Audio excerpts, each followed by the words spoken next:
Hello ನನ್ನ ಸ್ನೇಹಿತರೆ, welcome back to my channel.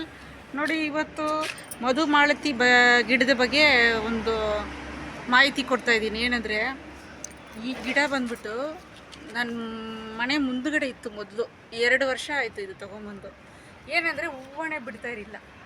ಆಮೇಲೆ ಐಡಿಯಾ ಮಾಡಿ ಇಲ್ಲಿ ಬ್ಯಾಕ್ ಸೈಡ್ ಇಟ್ಟಿದ್ದೀನಿ. ನಮ್ಮ ಮನೆ ಬ್ಯಾಕ್ ಸೈಡ್ ನೋಡಿ, ಇವಾಗ ಇಟ್ಟ ಮೇಲೆ ಸ್ವಲ್ಪ ಗೊಬ್ಬರ ಹಾಕಿದ್ದೀನಿ.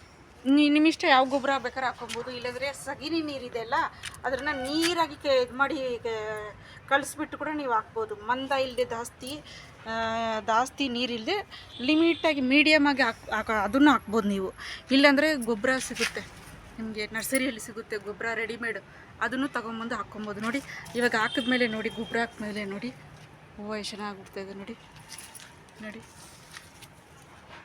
ನೋಡಿ, ಇದು ನೋಡಿ, ಈ ಥರ ಮನೆ ಮೇಲೆ ಹಬ್ಬಿಸ್ಬಿಡಿ, ಫುಲ್ ಕವರ್ ಆಗುತ್ತೆ. ಇದು ಮನೆ ಫುಲ್ಲು ಕವರ್ ಆಗುತ್ತೆ ನೋಡಿ.